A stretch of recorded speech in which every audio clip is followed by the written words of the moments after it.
أخدهم حزقيل وطلع بيهم على الواحة، هجم عليهم الوحش وقتل كل المجموعة اللي كانت مع حزقيل ما عدا 6 أفراد ومعاهم حزقيل. فكان من ضمن ال6 أفراد اللي نجوا دول واحد اسمه أوديم. أوديم أصر على محاربة الوحش لأنه شاف الوحش وهو بيقتل صحابه.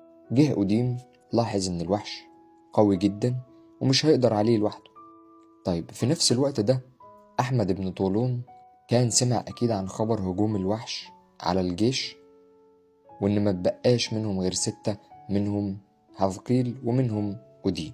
المهم بعد فترة قرروا أهل سيوة إنهم يسيبوا الواحة وينتقلوا لواحة جديدة، والواحة الجديدة دي كانت واحة الفرافرة.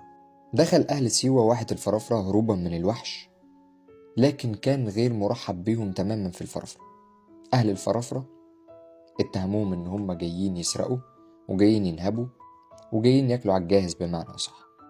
ونطرح هنا سؤال: هل الوحش قدر يتتبع أهل سيوة وهم رايحين للفرافرة؟ وهل أحمد بن طولون هيبعت جيش تاني ولا لأ؟ وهل أهل سيوة هيتغلبوا على الوحش بعد ما هربوا منه وراحوا واحة الفرافرة ولا لأ؟ كل ده هنعرفه في رواية واحة الخوف للكاتبة منة طارق سليم في دار حواديت.